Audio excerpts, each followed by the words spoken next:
नमस्कार साथियों।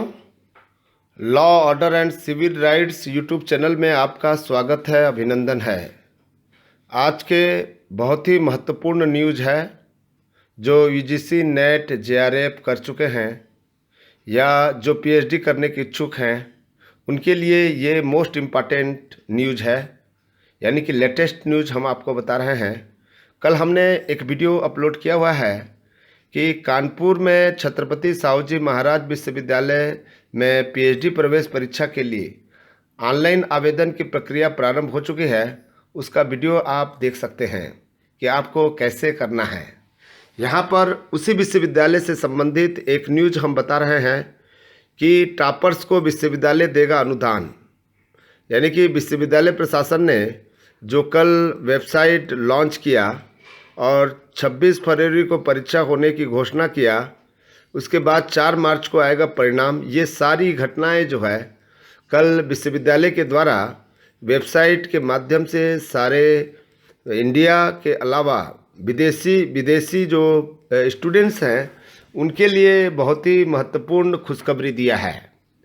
दूसरा समाचार यदि देखेंगे तो यहाँ पर मानव संसाधन मंत्रालय ने बनानी शुरू की 10% हिस्सेदारी को लागू करने की योजना, यानी कि उच्च शिक्षण संस्थानों में बढ़ानी होगी 10 लाख नई सीटें।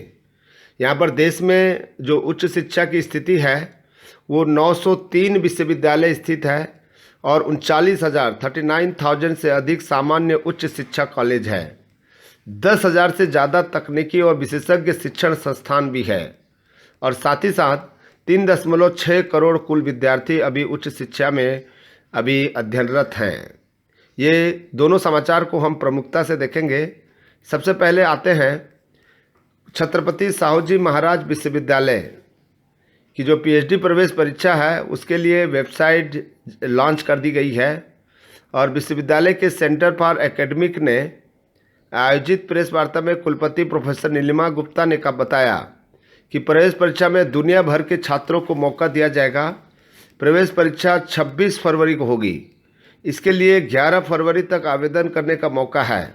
परीक्षा का परिणाम 4 मार्च को घोषित किया जाएगा। विश्वविद्यालय के वेबसाइट पर पीएचडी प्रवेश परीक्षा का लिंक दिया गया है। विश्वविद्यालय 30 विषयों से परीक्षा करा रही है। अभी तक 300 से अधिक सुपरवाइजर गाइड तय हो चुके हैं। जल्द ही इसे फाइनल रूप देते हुए पीएचडी के प्रत्येक विषय के लिए अलग अलग सीटों को भी निर्धारित कर दिया जाएगा। इसके अलावा छात्र एक साथ 2 विषयों के लिए आवेदन कर सकता है। परीक्षा भी दोनों की अलग अलग देनी होगी। चयनित होने पर एक विषय में ही रिसर्च करने का मौका दिया जाएगा। इस दौरान मीडिया प्रभारी प्रोफेसर संजय स्वर्णकार और भी जो प्रोफेसर थे, जाने माने प्रोफेसर, वो लोग मौजूद रहे। सामान्य और ओबीसी वर्ग के लिए 1500 रुपया और SC ST और दिव्यांग वर्ग के अभ्यर्थियों के लिए 1000 रुपये फीस तय की गई है। यह फीस वापसी नहीं होगी। कितने टॉपर्स को अनुदान मिलेगा ये भी बाद में तय किया जाएगा, यानी कि आप जब इसमें जो एग्ज़ाम्स देंगे, एंट्रेंस एग्ज़ाम देंगे, उसमें जो टॉपर होंगे उस टॉपर को जो है अनुदान दिया जाएगा।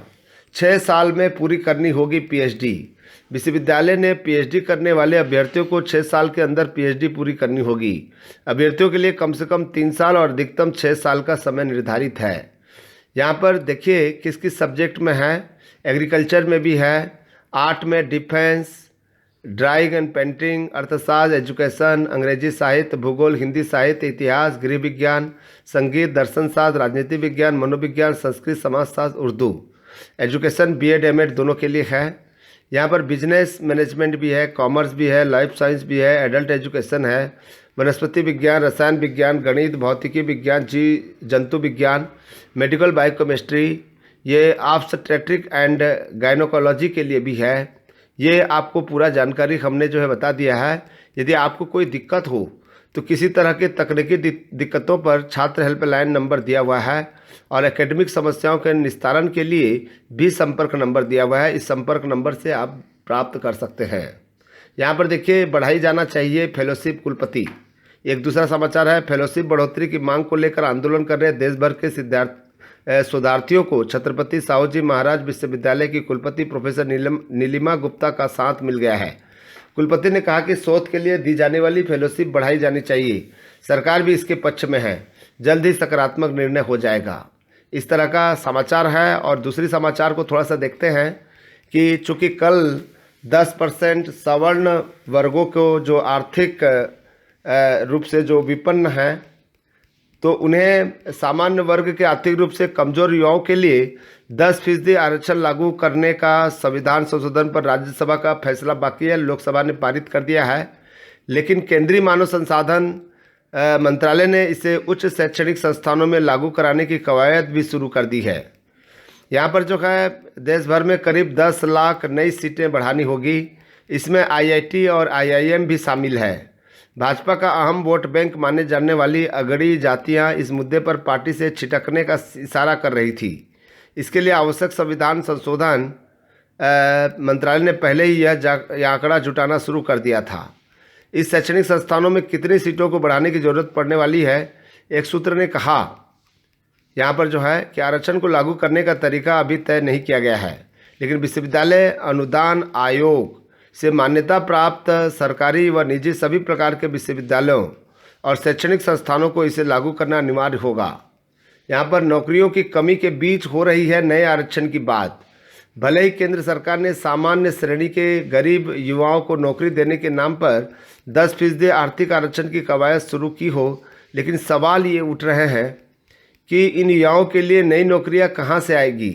विश्व बैंक की एक रिपोर्ट के मुताबिक देश में फिलहाल हर साल 60-80 लाख नई नौकरियों की आवश्यकता है, जबकि जनवरी 2018 में अंतर्राष्ट्रीय श्रम संगठन the world employment and social outlook trade 2018 के मुताबिक 2017 में करीब 1.8 करोड़ भारतीय युवा बेरोजगार थे, जिनके 2019 में बढ़कर 1.89 करोड़ तक पहुंचने के अनुमान है। यानी आवश्यक नौकरियों से दुगुनी संख्या में पहले ही बेरोजगार युवा मौजूद हैं। जॉबलेस ग्रोथ नाम की विश्व बैंक की रिपोर्ट के मुताबिक भारत में महिलाएं लगातार नौकरी छोड़ रही हैं, जिससे रोजगार दर गिर रही है।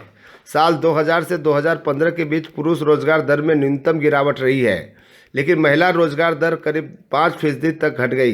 रिपोर्ट में बताया गया कि भारत में 15 वर्ष के आयु से ज़्यादा की कामकाजी आबादी हर महीने 13 लाख बढ़ रही है। यहाँ पर देखिए, आपको जो है ये आंकड़े यदि आप देखेंगे तो आप भी आश्चर्य खा जाएंगे कि देश में उच्च शिक्षा की क्या स्थिति है। अभी वर्तमान में 903 विश्वविद्यालय हैं, 903, और 39,000 से अधिक सामान्य उच्च शिक्षा कॉलेज भी हैं। इसके अलावा यहाँ पर देखिए 10,000 से ज़्यादा तकनीकी और विशेषज्ञ शिक्षण संस्थान भी मौजूद हैं। अब देखें कि अभी वर्तमान में 3.6 करोड़ कुल विद्यार्थी अभी अध्ययनरत हैं, जिसमें से एससी के 14.4%, एसटी के 5.2%, ओबीसी के 35%, मुस्लिम के 5%, अल्पसंख्यक के 2.2%। सबसे ज़्यादा जो बच्चे जो अभी अध्ययनरत हैं वो है ओबीसी कैटेगरी के 35% विद्यार्थी जो है अभी पढ़ रहे हैं।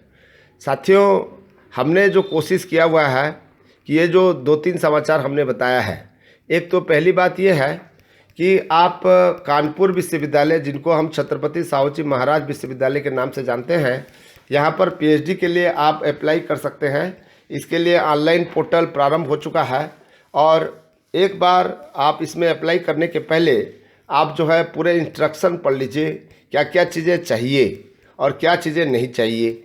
उसके बाद में वेबसाइट में जाकर पीएचडी का जो नोटिफिकेशन जारी हुआ है उसका आप ओपन कर लें, और उसके बाद में जो ऑनलाइन प्रोसेस है उस ऑनलाइन प्रोसेस के माध्यम से आप जो है अपना अप्लाई करना प्रारंभ कर दें।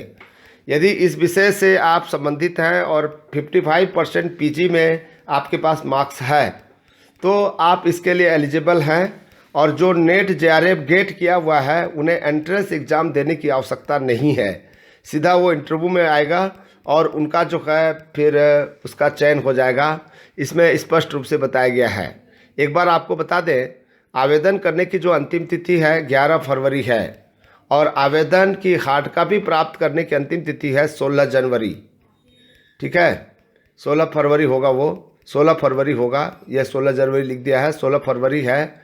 यानी कि जो आप ऑनलाइन फार्म भरेंगे उसका हार्ड कॉपी निकालिएगा, प्रिंट कॉपी निकालिएगा, उसको फिर आपको जमा करना है।